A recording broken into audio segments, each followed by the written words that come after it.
Hello. Thank you for joining me, whether you're joining me live or on replay here on YouTube. Say hi down in the comments, or if you're catching up on the podcast, hello. Thanks for joining me today. Today, we are talking about something that I think impacts most parents, if not every parent at some point, and that is the joy, it's said with a hint of sarcasm, of extracurricular activities. And the older your children get and the more children you have, the more you're going to realize that this is a whole load of something to juggle. Okay. This is something that if you get it right, can enhance your children's lives, can be beneficial to them, can fill up their cups, can make them feel happier. And if you get it wrong, you're going to feel burnt out. Your children are going to feel burnt out. You're going to end up spending a whole load of money on things that nobody has any business doing. And you're just going to feel like you never have any spare time. And it's going to feel like a total nightmare. So, with all that being said, and I think we've all been somewhere on that scale. Let me know where you are on that scale from, yes, loving life, feel like we've got an amazing balance of extracurricular activities, way down to extracurricular activities and after school activities are ruining my life. Just let me know where you are on that scale. So, to set the scene, I have four children. And by the way, I'm not sure I've even introduced myself in this episode. My name's Rihanna Morgan. Everyone calls me Ree. Yes, I have four children, all of which have autism. I have ADHD. So, being organised is something that I've had to work really hard on. And then throw in all the extracurricular activities. It's not just work you've got to organise, it's not just school stuff you've got to organise, but then it's the whole after school thing. And then when you've got multiple children of different ages, it is incredibly challenging. And there are benefits of having children nice and close together. And maybe sometimes extracurricular activities can fall into that kind of category of having children close together. Maybe sometimes you can get them to do some things at similar times. We're going to get to all that. But definitely, if you've got children of completely different ages, this is an entire minefield. And I get questions about this all the time. So we are going to dive into this juicy topic right now. So, choosing activities, the starting point has got to be interest, hasn't it? And it really needs to come from your child and what they're interested in, as opposed to what we as parents feel that they should be doing or what they feel they should be doing. And there are a few ways we can kind of get to this point. But then first, before we get into the kind of interests, I think we need to talk about the things that children would like to do versus the things that perhaps we feel they should do versus again the things that they really need to do. So for me, and this is going to be different for every single family, for me, the need to do activities are the swimming lessons. We live on an island. In fact, the UK is an island. We cannot escape the water. Even if you live inland, there are lakes, there are rivers, there are swimming pools. Our children, I feel, need to be able to swim. What level they need to be able to get to at swimming, obviously, is going to be your own personal opinion, how you feel about that.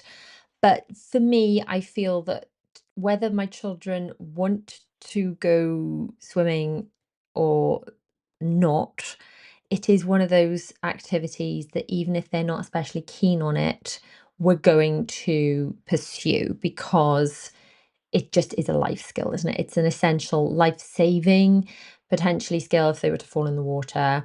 And beyond that life-saving element, there is a social element as they get older. If they are able to swim when they go on overnight residentials, they get invited to swimming parties, they're not going to feel embarrassed that they can't swim. So it is one of those need to be able to do skills.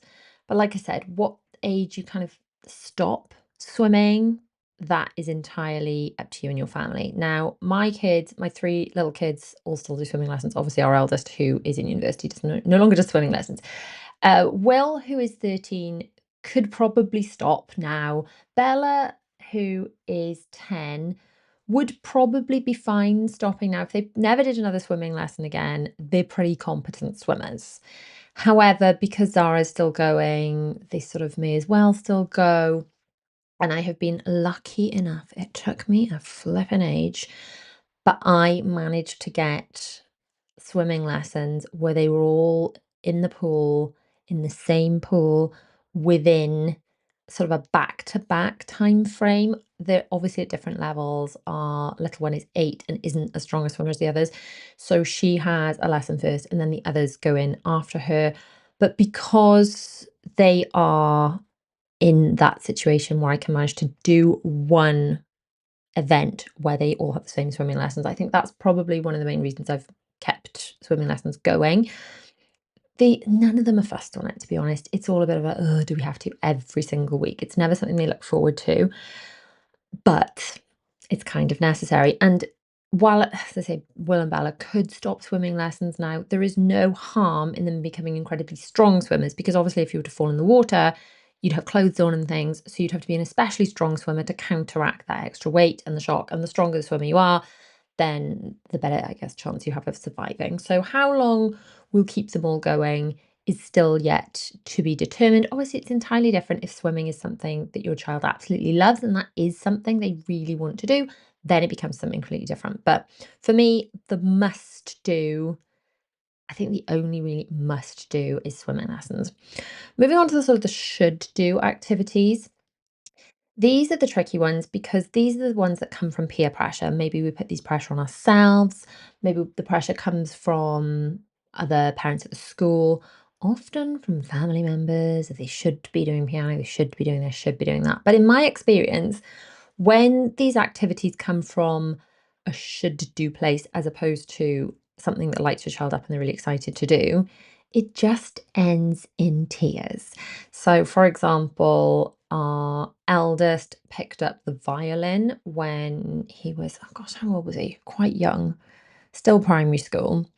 And it was something that he was offered, and he was like, "Yeah, I think I fancy it. Why not?" But he wasn't especially enthusiastic about. I think I felt pressure then from family members to pursue it, even though I was not getting the right vibes from this. And it, long story short, ended in battles every time practicing, and just he didn't stick at it. He hated it because it wasn't coming from this place of I really want to do this. And if it's not an activity that's really lighting your child up, especially if it's something they have to practice, it just becomes something else you have to nag them about.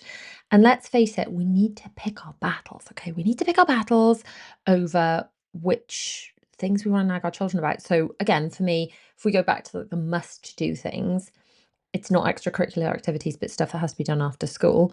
Homework, especially when they move into secondary school, is pretty much a must do. I mean, with some exceptions, obviously, if your child's having a meltdown or they're ill or whatever, and you can contact the school. But generally, I like the children to stay on top of homework when they're in secondary school because it's a really good practice to have. So that is one of my top priorities for something that I am going to reserve my energy for. Let's not say nag, let's say encourage them about. So anything that is not those essential things about just, keeping everyone happy, making sure everyone's organized for school, getting the homework done, doing doing swimming because it's the, survival skill. Any of the other things, if it's something that my child's like, "Oh, maybe I wanna learn the violin, I don't know," or someone's like, "Oh, they really should learn the violin," especially since some of my kids are really good at maths, so they'd probably be very good at music. Apparently, those two things go together.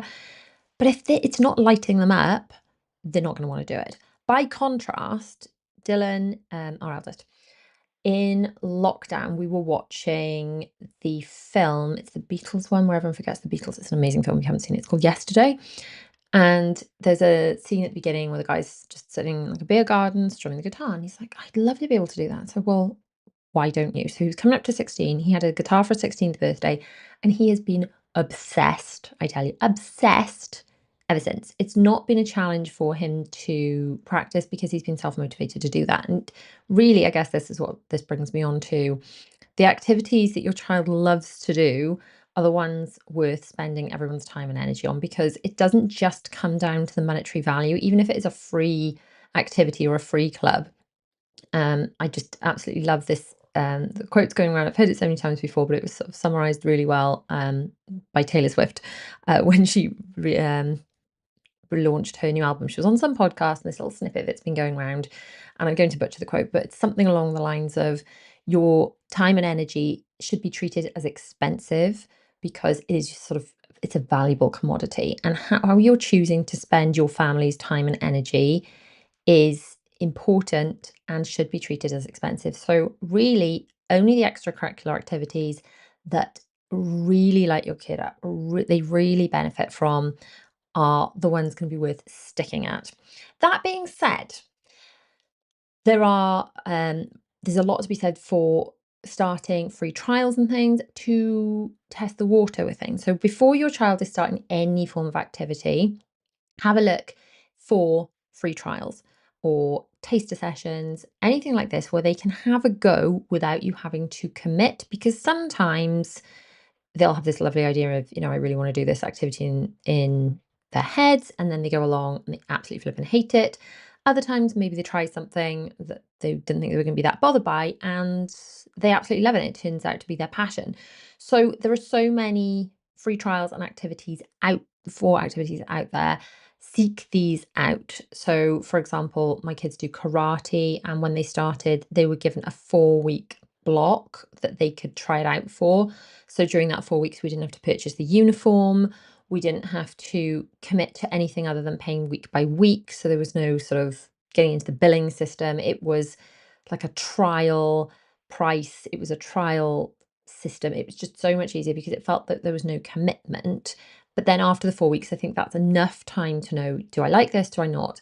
And anyone that is going to ask you to commit to paying for a term of something or all of the uniform before your child has tried something, I would be very hesitant indeed, because you just don't want to be spending that kind of investment in not just buying the uniform, but sourcing it all, trying it on your child, making sure it fits them, making sure if your kids are like me and your child's got autism, that everything's not itchy, that doing all of that is costs both time and money. So trial periods are the way to go. And anyone that is trying to arm you into paying for large blocks of things before your kids tried it out, I'd be very, very hesitant if I'm you.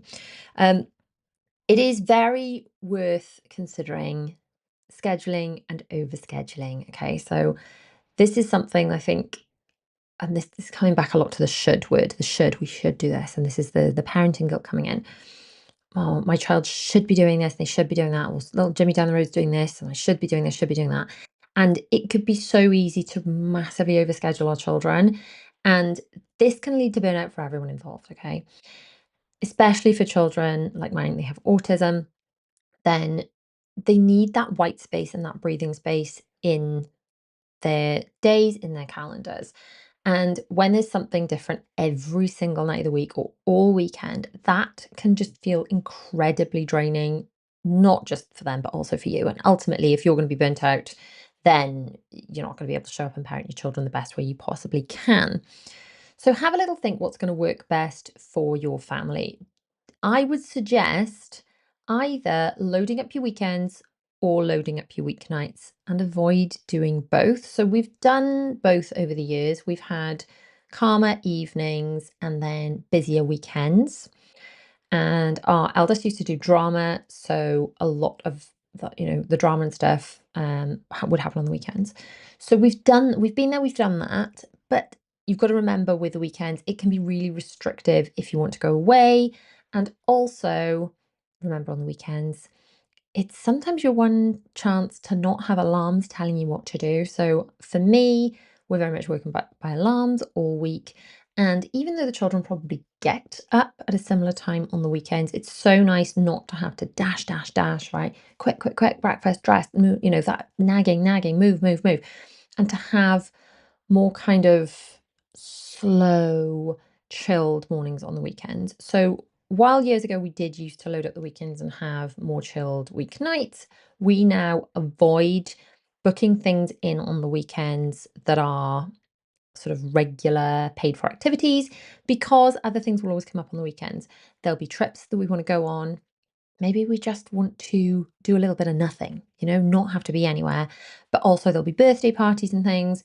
And they are, if you haven't got school age children yet and you haven't had the joy of class birthday parties, when your children are very small, they get invited to so many birthday parties because, as a rule, everyone in the class gets invited to every party when they're small. It does gas off as they get older. It tends to be just smaller friendship groups. But when you've got very small children, chances are you're going to be in class parties most weekends. So if they're in activities, they're either going to have to skip the activities that you've paid for, or they're going to have to skip the class parties. Maybe that's something you're okay with. But this is just something for you to consider. And then, of course, you've also got the weeknight option. So obviously the downside of having a nice chilled weekend is that we've got super busy weeknights. Now we still try and have some weeknights where there is nothing scheduled at all. And I think I personally would rather run around like a headless chicken on a few nights and then have a couple of nights where it's like, we don't have to be anywhere, we don't have to do anything, rather than actually have something every single night and somewhere we've got to be every single night. So, like I said, we've managed after many, many tries, and it's so challenging when you've got children of different ages to get all the children in swimming lessons on one evening. And it's not like it's such a pain to have to go somewhere and then come back and go back again. So they're actually back to back swimming lessons or a few minutes in between or whatever. But in essence, we can drive there once, do the thing, and then go home. And if you can actually book that in, so that's what you can do, amazing. We have another night that is absolutely mental because there's sports night. Belle does netball, and there's two different dancing lessons. So that's a busy bonkers night. But then that's worth it because we have another night where there's nothing. And when choosing which activities your child wants to do, this is something you need to consider. So, logistics to consider: where is everyone going to be on different nights? How many activities per child do you want your child to do? Because obviously, if you've got one child doing absolutely loads, then as your smaller children come through, are you going to be able to keep that up? I feel like, I guess it's not so obvious with Dylan because there's such a big gap between Dylan and Will's. So it's not so much of a benchmark, although I did always have in the back of my mind that whatever I was letting him do or getting him to do, we had to at least offer similar to the younger ones. But definitely at the because the three smaller ones have got slightly smaller age gaps between them, they're all very aware of what the others are doing. And I feel that when you have your first child, you've got to keep in mind, and this isn't just extracurricular activities, it's anything. It's if you're going to send them to private school, what you're going to let them do.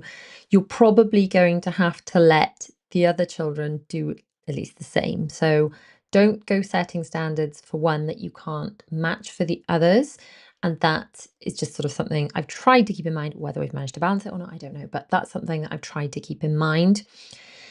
Sibling coordination, of course, is going to be quite challenging if they're doing really different activities. And this is why, if you have got really close friends or people that you're kind of in circles with or family members that you can rely on for lifts and things, that's amazing. It's not something we've had a great deal of ever, really. I know when I think was it when Bella was born or when Zara was born, but when I had one of the girls, my aunt, I think it was when Bella was born actually, my auntie who was able to help a lot more because she'd finished caring for my grandmother who'd unfortunately passed away. So she'd had to stop working in order to care for my grandmother. And so she had some free time. She was able to help. And that was amazing because I had a very small baby and she was able to run Dylan around to drama. Because not only did I have a small baby, I also had Will at home. So that was amazing. But then when she went back to work, then we didn't have any other family members that we can kind of lean on. But if you have got family members you can enlist to do things, especially in those times of your life where maybe you've also got a small baby and you've just got additional challenges, maybe you're dealing with extra transitions, so your children are having more meltdowns, or maybe you're unwell. If you've got people that can help you with lifts and things to certain activities. Maybe you can share lifts with another family that are doing similar things. Maybe one of you takes there, one of you picks up.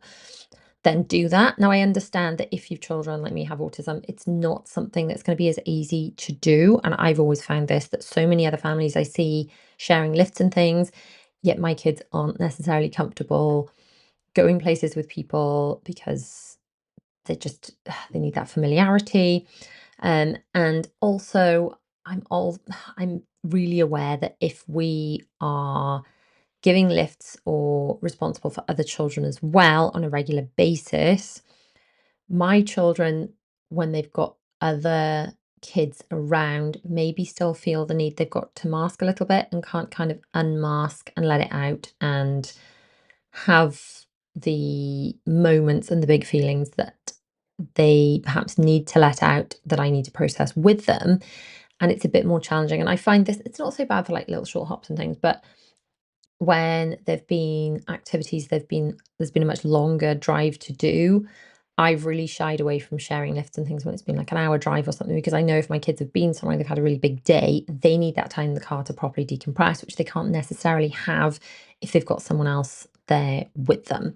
So there is that just extra layer and that extra challenge that I would like to acknowledge if, like me, you've got kids with autism, that kind of sharing lifts and things just isn't necessarily as easy as you may see for some of your friends who've got neurotypical kids.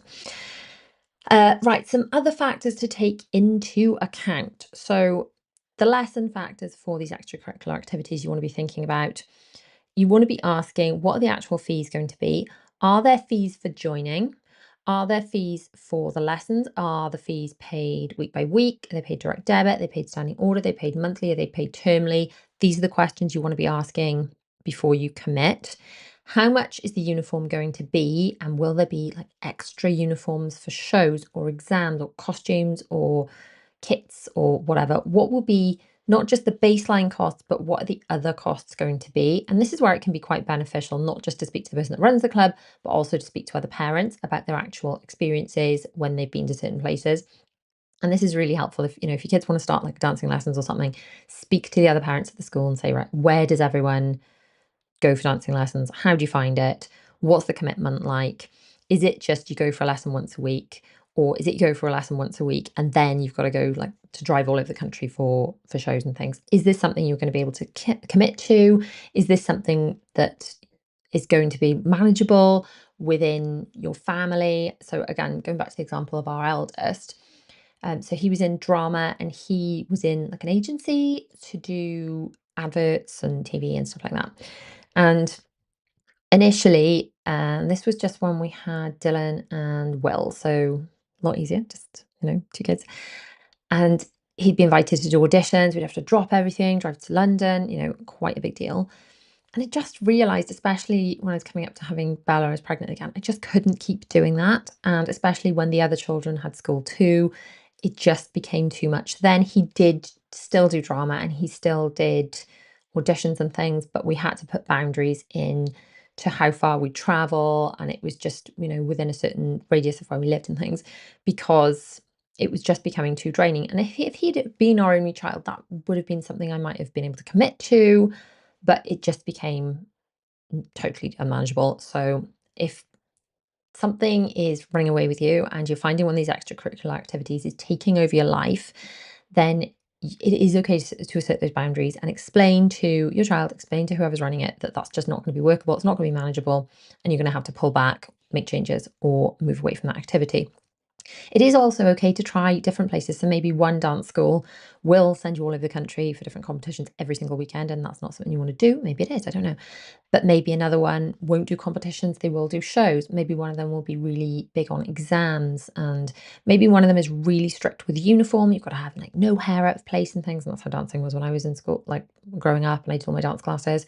And maybe some of them are really chill and it doesn't matter to the dance school so much what the kids are wearing. And this is going to be so individual to your family. Maybe you want your children to have a bit of that discipline, and I think there is an element of that's quite beneficial.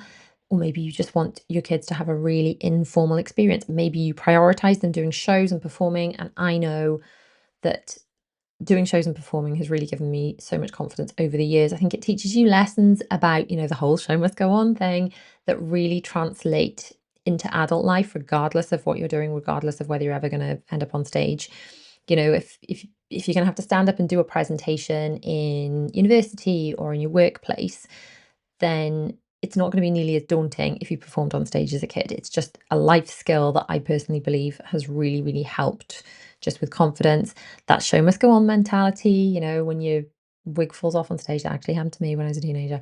I had some we had some costumes, we all had these wigs, and I did this like back bend thing, and it just fell off on, someone kicked it off to the side, and I kept dancing, and because we were always told, "Show must go on, whatever happens, show must go on." And I did some, dancing. I used to teach dance classes years ago, but I did, some dancing, with the girls' school, last term, and they performed in a big show, and it was amazing, and so many of the little girls were like, "Oh, what happens if this happens? What happens?" It's like, "Girls, just keep going, keep smiling, keep going."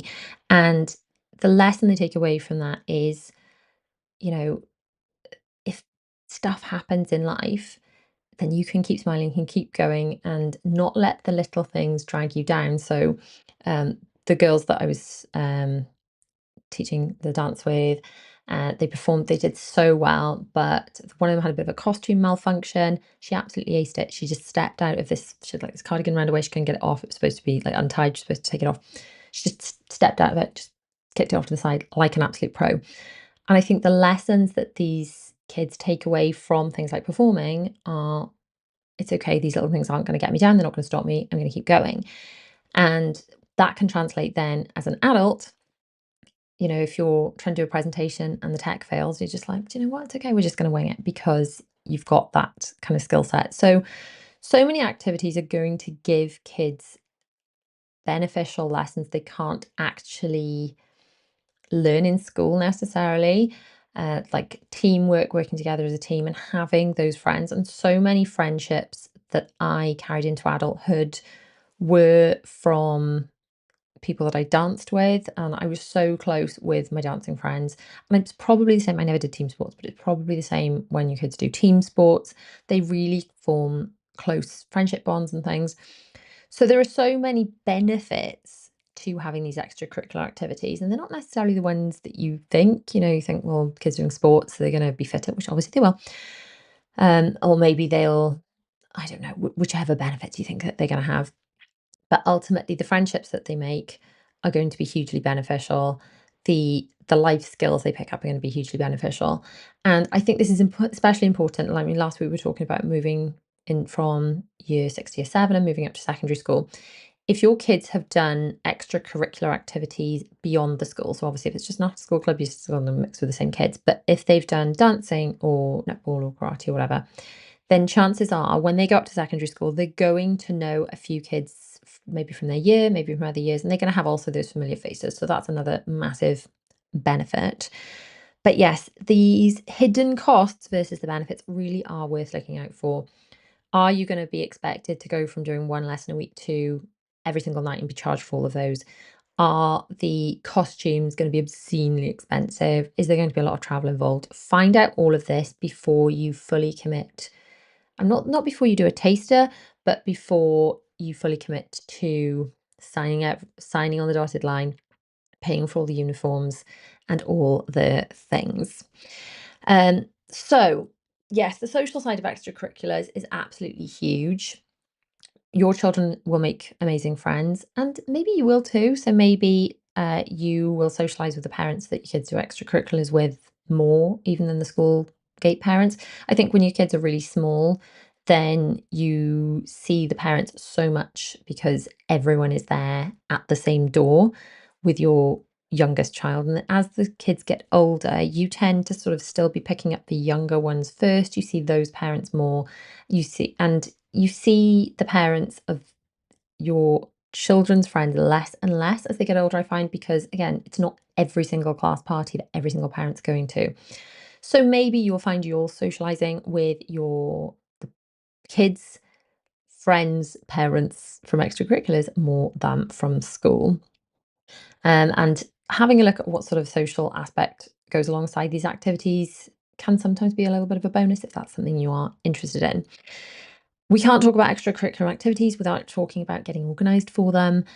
We talked a little bit about uniform. Don't buy it immediately. You can always look at if there's any pre-loved or whatever available. But then when you are committing to it, for goodness sake, label everything. Please label everything. I have put a link down in the description to the labels that I use. They just stick into the care labels of clothes, or they stick directly onto bottles and things. And after 24 hours, they're either machine washable or dishwasher safe. Label everything because your child will lose their kit just the same as they'll lose their uniform. And it is a pain. It is expensive to replace it. And it's just a hassle to have to replace it. Even if it was free, having to go and sort it out would be a pain. So make sure you're labeling everything. And we sort out extracurricular activity, uniform, and all the kit and things when we're doing our weekend resets, which I've talked about so many times on the channel and on the podcast. And actually, coming up in our Organised Life Club, I have a membership if you just want to hang out with me a little bit more and get your hands on all the printable resources and the workshops and things that I do in there. But actually, in the month of September, we are doing a workshop where we're going over the weekend reset system, which is absolutely everything you need to do on the weekends in order to set up your weeks for success. You're not having stressed out mornings, stressed out evenings, and everything is just going beautifully and smoothly. So, if you are inside of my Organised Life Club, make sure you join me for that. Um, Obviously, the back to school is coming up. If you're watching or listening live, it's right at the end of August right now, and the kids are going back to school. My kids are going back next week, so all of the extracurriculars are coming back in. If you have not yet finished getting organised for school, I've got a free school checklist for you. If you go to mummyof4.com/school checklist, then that is completely free. Then that will take you through all of the things that you need to organise for actual back to school. But like I said, the weekend reset is what we do every single weekend. That is inside the Organised Life Club, that I have got now for you. Let me just show you. I've got some new printables for you. So um, this month, or this coming month, we're working through the weekend reset routine workbook, which has got the entire weekend reset system inside. And we're going to be going through exactly what I do every weekend and what you can do too, and how you can set up your home and your systems for success. And you can do this on the weekend. It really doesn't take that much time. And maybe you'd be thinking, oh, wow, I haven't got time to do anything else. I'm too busy. Doing this saves me so much time and saves me so much sanity. Honestly, I can't even tell you. And if you are watching or listening live and you go to, if you want to join the Organised Life Club, you go to mummyof4.com/OLC. But I have got an offer, which is if you use the code AUGOLC20, that's AUGOLC20, you get 20% off your first month or your first year if you put that in to join during the month of August. Also inside the Organised Life Club, I think it's tomorrow actually at time of, if you're watching live, but you could always catch up on replay. We've got the planning party we're planning for September. So looking at when extracurricular activities and things are coming back in is definitely something we're going to be looking at in that, because we're planning for the month of September. It's back to school.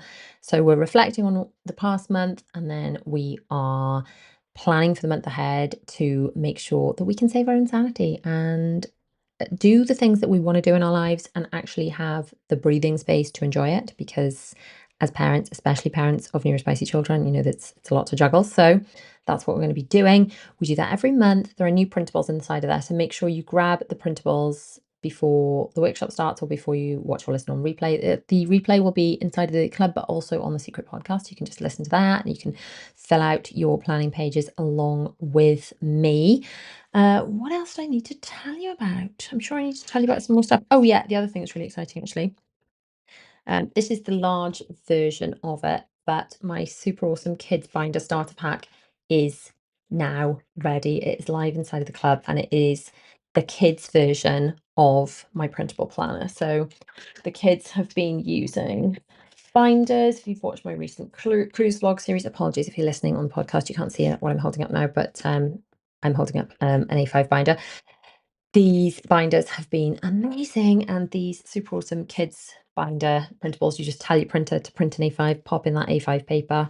Who knew it was that easy? Not me until recently, but yeah, you can just get that printed out in the A5 and then pop it inside these binders, and that, hey presto, your kids have got their very own planners. My girls are absolutely loving theirs. We'll use his on trips and things a lot more, but the girls are just loving them day to day, so that's so much fun. And those printables are all inside of the Organised Life Club. So a quick look at the comments. Donna says, Ria, I remember those days well. My two stopped at junior coaching. My son could have done district, but he didn't want to. I always let them stop when they wanted. I think this is the big thing. It's knowing when to push, and when to say you can stop whenever you want. And the line for me was, if you're right at the beginning of something, the kids are just like, this is not for me, then we're out. The only time I was like really encouraged one of our kids to keep going with something, and this is, I think, the only time, really encouraged our kids to keep going with something that they were reluctant to keep going with, is when Dylan was, I think he was either 1 or 2 belts off a black belt in karate. And apparently, if you get to black belt and you stop doing karate, and then you go back years and years later, you can put your black belt back on. However, if you stopped at any other color, that which is what my husband did, he went to blue or whatever he went to.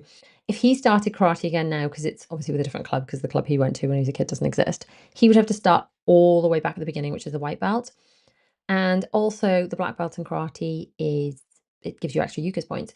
So in that situation, I said, look, Dylan, you were so close to this. I'd really love it if you just stick to it to black belt. Get to black belt, and if you want to quit as soon as, quit. So he did. And do you know what happened when he got to black belt? He was enjoying it and he kept going. So that, I think, is the only time. It's when they're so close to something that it would be such a shame and they would lose all of that momentum. That's the time, again, never to force them, but to really have that conversation about whether it's worth to keeping going up until a certain point. Yeah, so yes, thank you so much to everyone who is saying hi in the comments. Um, let me know um, which extracurricular activities your kids are doing, or they're currently thinking about doing, or they're thinking about dropping. Where are you at with the whole thing? And yes, are you looking forward to back to school and all these activities starting up again? For me, I think COVID, one of the blissful benefits of COVID is all the massive extracurriculars and the running around stopped, and really gassed off, which was actually quite pleasant. So the kids are going back to school. They are starting back to extracurriculars, but I am reasonably pleased with the balance that we have. We have a couple of nights now where they don't have extracurricular activities at all, a couple of nights that are really busy, and then one that's like not too bad at all. Um, it's a balance that obviously is going to be ever changing, because as they grow, as they move up to different classes and their lessons change and things, it's going to need readdressing all the time. And this is why whenever we do our weekend resets on the weekend, I go through everything that's coming up, because maybe there have been changes in the schedule, maybe there's extra rehearsals and things, and I always go over that. And then from there, I consider things like our meal plan, what I'm actually going to be making each night, depends who's there, whether people are eating on the go. Sometimes on swimming nights, in previously when there's not been time really to eat, it's been a packed lunch tea, and they've had a packed lunch and they physically take it and eat it in the pool, in the pool. But while one kid's in the pool, the others will be having their food, and then they swap it over. And that's okay if that's the way that you can make it work, so that no one is too stressed, because it's not physically time to all sit down together. And my kids have school dinners, so they've had a hot meal in the middle of the day. And if that's the way you can make it work one night of the week, then you don't need my permission to do that. But if you will need my permission, then there it is. Okay. So thanks so much for joining me for another another episode of chatting with Ree on the podcast on lives. Check out the Organised Life Club. Join me in there. I'd love to have you. It's free to get started. In fact, there's a forever free tier. Or click on another video that I shall put on screen as soon as YouTube lets me do that. And I'll see you guys soon. Bye.